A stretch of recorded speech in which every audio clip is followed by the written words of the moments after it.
So this is our little lesson on exponential functions, and gave my little intro there, hopefully. And so if you look at this guy, this is an example of an exponential function. Let me just get a pen out here. So let me see. Let's go blue. So this is an example of an exponential function. So it's not. There are different forms, and we'll see later on in this, this little video series that you can have different forms of exponential functions. But this is the basic starting point. So we'll start where we have b is equal to 1. And you see what makes this a little different than other functions you've probably seen is the fact that you have a variable that's an exponent. And we'll see how this changes things and what actual effect this has on the shape and look of our graph. Alright, so here's an example of a typical exponential function. Y is equal to 3, 2 to the x. So you can see that our b value right here, where it normally would be, is actually 1. And you can see the shape of this graph. So this graph has some pretty important details and some good connections you can make with this little equation. So first of all, let me show you how I actually figured out this table of values. So I chose the values of x, and I usually this is what we call the base, is not a number less than 1. I like to choose just one negative and mostly positives. So let me work it out for negative 1. So this would actually be, now the thing you have to remember, and this is why I'm doing this, even though if I was you and I was calculating this, I would just put this in my calculator exactly how it looks. I want to show you that you have to use BEDMAS. So I have to evaluate this exponent first. So 2 to the negative 1 is 1/2, and that gives me 3 over 2, which is actually 1.5. You can kind of do the same for the rest. Just plug the number in. I'll do 0 just because it's special. 2 to the 0, of course. So when x is equal to 0, this guy actually equals 1. So 2 to the 0 equals 1. Remember, not the entire thing, just this part. So that actually equals 3. So that's actually our y-intercept right there. And you can see on the graph, that's where it crosses. So if you look at what's kind of happening in the table of values, this guy is actually doubling. So it's 6 to 12 times by 2, 12 times 2 is 24, etc., etc. So this guy's actually doubling. This leads us to what this guy is called. This is called a growth curve. So as x increases, so does y. And you might have heard this before, exponentially, right? So it keeps doubling, and that amount doubles, and that amount doubles. So in terms of domain and range, this is what we can look at. So for the domain, for really most of your functions that we've dealt with so far, it's simply x belongs to r. So all real numbers. So that's your set notation for that. So for your range, something a little bit interesting kind of happens. And you can kind of see from this equation, there is absolutely no possible way that this expression, or y, could be 0 or negative. So there's no number I can put in here that's going to make this thing 0 or negative. What we call that, and when that actually happens, is there's a horizontal asymptote across this line, the x-axis. So this is a horizontal asymptote. So that's pretty important. So that means that our range is y is greater than 0, y belongs to r. So you can see that if I put a negative number in, it's not going to give me a negative number back. It's just going to give me a even smaller number. The bigger I put, not bigger, but the more negative I put something in there, the smaller number I'm going to get back. So if I actually put in like negative 100, it just gives me something really, really close to 0, but not 0. So there's a couple of important things that I want you guys to know about this. The function is a function, passes the vertical line test. It has a horizontal asymptote at y is equal to 0. The graph will get closer to this line, but it will never touch it. So it's never going to touch it. Can't touch this. And the common ratio. So if you've done anything with geometric sequences or series or anything like that, you're probably familiar with common ratio. So now I even talked about this. So if you want to find what the common ratio is, all you need to do is you need to divide 3 divided by 1.5, and you get 2. Your common ratio is what's happening to this table, and we can see that it's just doubling right? So you find that part right here. So that's going to be your common ratio in your exponential form. So your common ratio is just C. Easy to remember. It's just C. Now, if we look a little bit further, I talked about this being a growth curve. So the reason why it's a growth curve is because that common ratio is greater than 1. So if you have a C value in your exponential function that's greater than 1, we know it's going to be a growth curve. Also, if you look at the value of A, you might have noticed that the value of A in this case is actually the y-intercept. Well, I'm not going to get that specific because that's not always going to be true, but we can make this connection that value of A is always the distance between the asymptote and the y-intercept. So in this case, it's 3. So the x-intercept is here at 3, and then the asymptote's at 0, so that difference is 3. Let's look at another example where we have a base that's less than 1. So you can see that this guy, your C value, is 1 over 2. So that said, that's why we would expect that this is going to be a decay curve. So decay curve, all that means is that as x gets bigger, that the value for y gets really small. It keeps getting smaller and smaller and smaller. But it's not going to be 0. It's just going to be a really close to 0, but not 0. So we're talking about 0.000000001, something like that, right? So the domain and range for this guy, exactly the same as the previous question. So the domain, x belongs to R, and the range, so the domain, I'll write it up, x such that x belongs to R, and the range, y such that y is greater, I got that messed up, let me just scratch it. The range, y such that y is greater than 0, y belongs to all real numbers. So yeah, everything is positive, and it cannot be 0. So again, I generate the table to graph it. So if you need to graph something, the table is a great way. All right, let's look at a couple of examples really quick and sort of analyze what they look like after we have a look at this. So this is a function, same as the last one, passes the vertical line test. Same horizontal asymptote, y is equal to 0. The common ratio is given by the C value. In this case, it's 1/2, just like we talked about. This is a decay curve because the value of the common ratio is between 0 and 1. In order for this to be a function, a continuous function, we need to have a positive common ratio that cannot be 0 and cannot be 1. So in order for it to be decay curve, it has to be between 0 and 1. And again, the distance between the asymptote and the y-intercept is still A. In this case, it's just 4. So you can see that distance right there, 4 units. All right, so let's look at a couple of these and identify a few of the characteristics. So let's look at this. So the first thing we got to see is a growth or decay. So if we look at this guy, this is actually a decay curve. You got your C value between 0 and 1, so it's decay.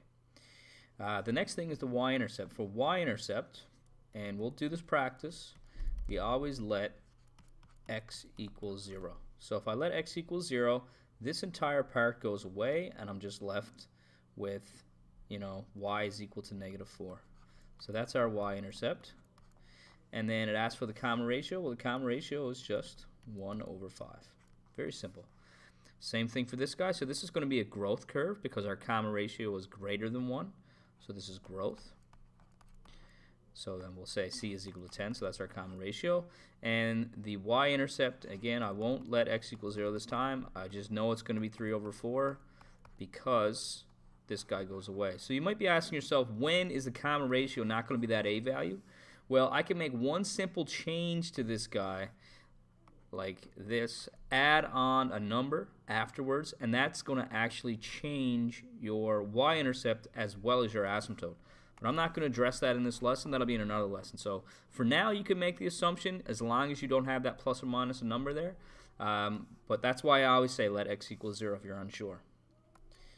All right, so what happens when b is not 1? So this makes things a little bit more complicated for us. So again, we'll look at this as an example, very simple one over here.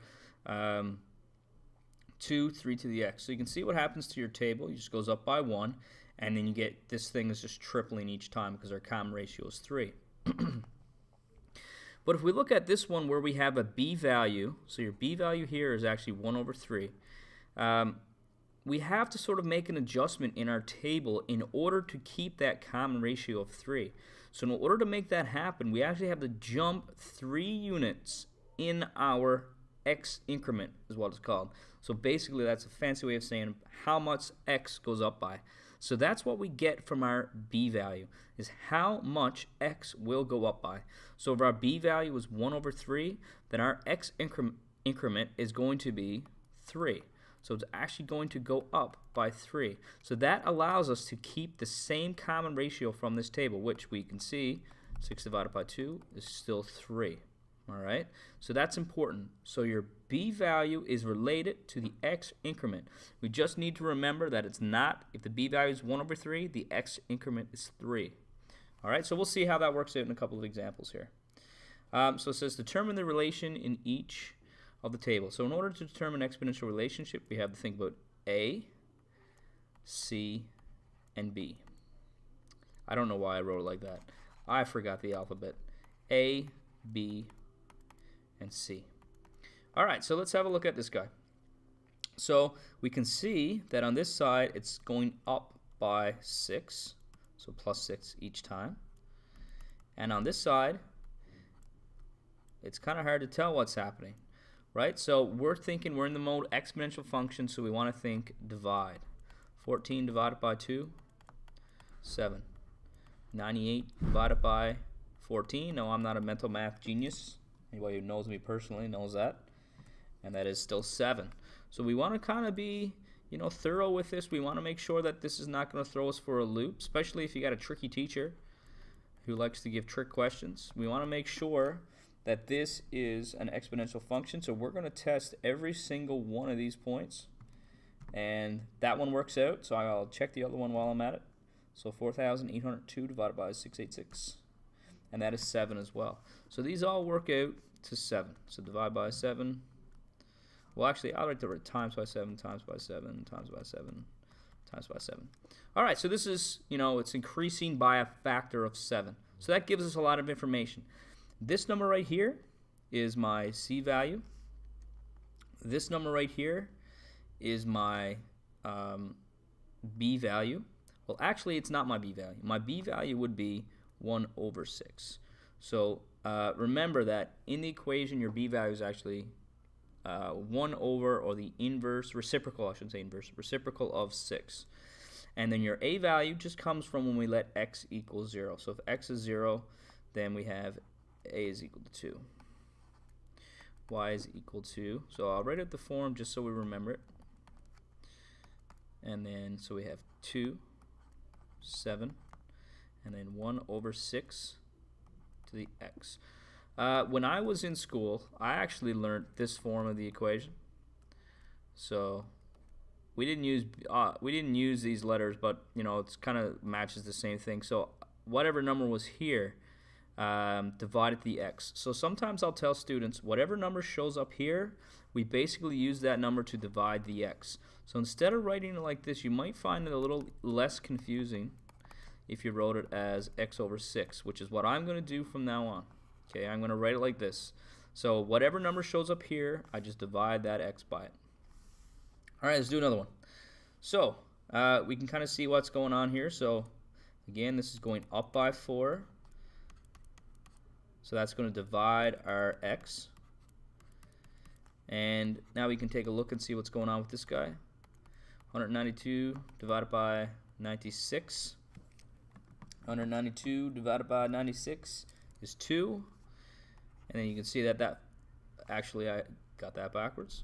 96 divided by 192, right? So you got to make sure term before divided by term behind. So, we go this way.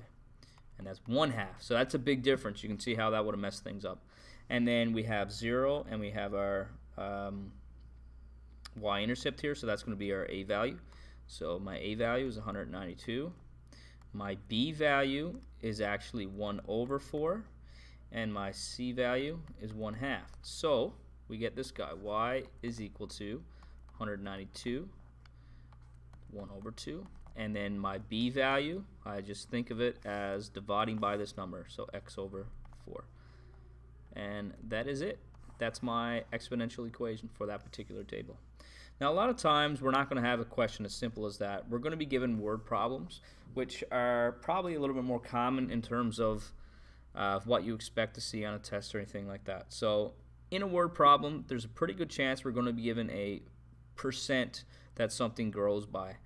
So if something is appreciating, what we do is we actually take 1 plus r. So what I mean by r is the rate at which it's increasing. So if I said that a car appreciates or grows in value of 12%, every year, say, then I would actually write my common ratio as 1 plus 12%. Now, of course, we know that 12% is 0.12, so that would give me a common ratio of 1.12. So that's important to remember. So for something that's decreasing or decaying, then or depreciates, it'd be 1 minus r. All right, so let's see that in action. So Mr. Barnes buys a Simon T rookie card for $210. The value of the card is expected to appreciate. So appreciate's a fancy way of saying it increases or grows by 12% every 3 years. Write a relation that models the situation and use it to determine the value of the card after 14 years. So we have to look at a few different things. So what we need is we need an A value, a B value, and a C value. So my A value is always going to be my, for situations where there's no add or subtract another number, and we'll see examples like that eventually. But in this situation where we're just dealing with the basics of it, your initial value is going to be your A value, and your B value is going to be over how many years or months or whatever you're into. So in this case, it's going to be 3 years. So my B value is actually 1 over 3. Now, what I put in my formula is basically I divide the x by this number. My C value is going to come from, since it appreciates, it's going to come from 1 plus r. So 1 plus 12%, or 0.12, like I just did, which is 1.12. So my formula is going to look like this. 210, and then my C value of 1.12, and then x over 3. So I just divide that every however many by that number. Now it says determine the value after 14 years. So I go ahead, 210 times 1.12, and this is where you have to really be careful with your calculator. So you have to evaluate this, and a lot of people will put in their TIs, they'll put it in like this, they'll use a little roof button is what I call it, and they'll go 14 divided by 3. You need to make sure that this part is in brackets, otherwise it's going to do 1.12 the exponent 14, then it divided by 3. You just want to divide the 14 by 3, so make sure you do that properly, please. And then times 210, so everyone should try this in your calculator to make sure you get this number. And then we get 356.37. Let's see another one. So that's the value of a Simon T rookie card, whoever that is. So an exterminator sprays a house for termites. The spray kills the termites at a rate of 35% every 2 hours. So my C value is going to be 1 minus 0.35. So that's important to recognize, right? So that will be 0.65. So this number is less than 1. That makes it a decay, whereas in the other one, it was greater than 1. So that's easy to remember. That's why the 1 is there. So every 2 hours, that means my B value is 1 over 2. And initially, there's 20,000, so that's my A value. So there we go. We can write our equation now. So y is equal to 20,000. And then my C value is 0.65. And then x over 2. So I just divide the x by that number. And then 1 day. So since this is in hours, we have to make sure this is an hour. So that's 24 hours, 1 day. So I'll just fill in the formula. And that's 24 divided by 2. So again, make sure you're careful putting this in. And hopefully the number of termites has gone down significantly. So it has. So now there are only 114 termites left. So yeah, so that's two basic word problems, which are perfectly fair game for a test, which are not too bad, right?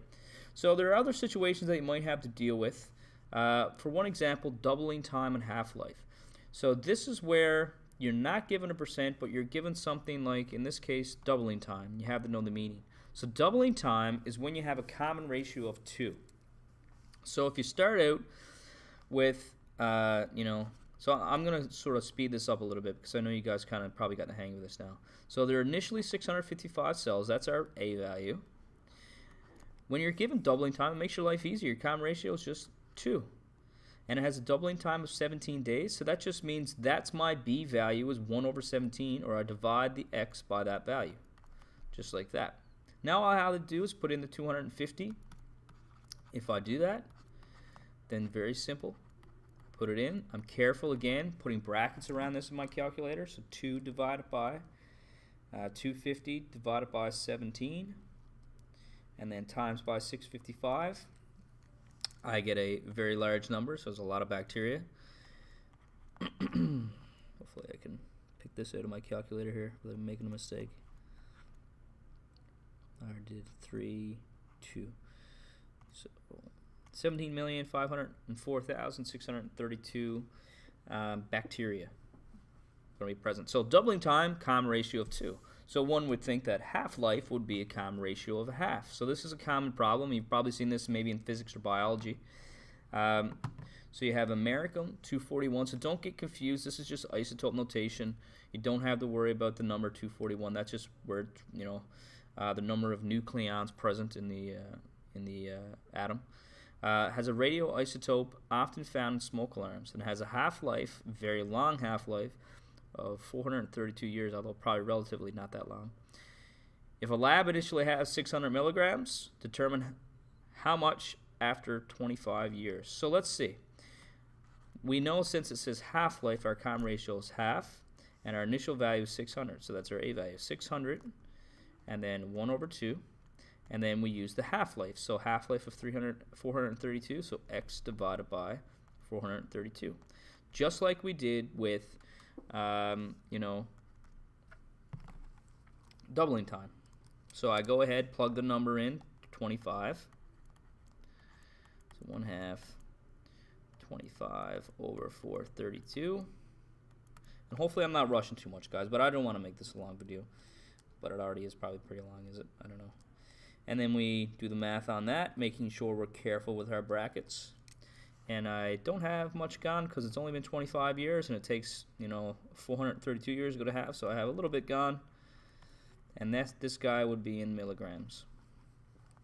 All right, so there it is. That's doubling time and half-life. So if you see half-life, common ratio of half, doubling time 2. So that's easy when they give it to you. Make sure you get it. Now, other questions aren't as easy as that. So this is a little bit of a tougher question. So in St. Anthony, the moose population is thriving. I should have said rabbit population because there's an insane amount of rabbits. When first measured in 1994, the population was 3,240. So I'm going to make a table. Since we don't have a lot given to us, I'm going to make a table. So I'm going to say that is year 0. So I'm going to say that's the initial time in 1994. That's when they first did the population. So this is the moose, and this is time. So this is like number of years, and this is moose. So now in 2007, let me just calculate how many years that is. I do not want to make a mistake on video, so I'm going to use my calculator. So that's 13 years. And that's 5,631, although I make lots of mistakes in videos. So this goes back to what we did a while ago, which is just finding the equation from the table. So if I look here, this is going up by 13. So that's going to be my number I divide my x. And even though I only have 2 numbers here, excuse me, I can still get my common ratio from that because we're assuming it's exponential growth. So we got to assume that. It's given to us, so we can kind of use that fact. So that gives me a common ratio of 1.74. I'm approximating it. And all I did to get that number, guys, was divide. Remember, term before, term behind. So divide by this guy, I get 1.74. So that gives me my, my b value is 1 over 13, my c value is 1.74, and my a value is the initial right here. So I'd end up with this. Y is equal to 3240. Then my c is 1.74, and then my x divided by that number, the x increment. So then all I got to do is plug in how far we are from here. So that will be actually at 16 years, because 2010 will be 16 years. So I'll plug that in. 1.74, and 16 divided by 13. So let me just quickly do the number on this. 1.74, 16 divided by 13, and I get 6,400, and I'll round it down. So 6,406 moose. I wouldn't doubt it, because there's a lot of moose around too. Alright guys, so this is our last question. It's a little bit different. It's asking us to actually find the rate at which the annual growth is occurring. So when we're thinking rate, you have to differentiate that from common ratio, and you want to think percent. Alright, so, and we're thinking growth, so that should give us a little hint about what's happening here. So we got a population of rabbits grows from 600 to 13,624 in 14 years. So let's write a little equation for that guy. So what we have is y is equal to, and 600, we don't know what the common ratio is, c, and we know since we're going to do annual rate, we'll say for 1 year, so over x over 1 basically. So we'll put in that in 14 years we're going to have this population, so we'll have this situation, c to the 14. So we need to solve this guy. So what we can do is divide both sides by 600, and we'll get a number. And chances are our rate is not going to be a whole number or anything like that. So we get 22.7 is equal to c to the 14. So you want to solve this. It's sort of like taking, if you have c squared, you take the square root. So we're going to have to take the 14th root of this guy. So c, the 14th root of 22.7. And here you go. So if you're on a TI, it's a little bit of work involved in doing this, so give me a second here. 22.7, and you get a common ratio of 1.25. So now you have to recognize that we want a percent annual rate. So remember, our formula for growth is that the common ratio is equal to 1 plus r. So we can call this 1.25 is equal to 1 plus r. So you get r is equal to 0.25, or 25%. And there it is, guys. Thank you so much, and I hope you enjoyed this video, and I'll see you guys in class. Thank you very much.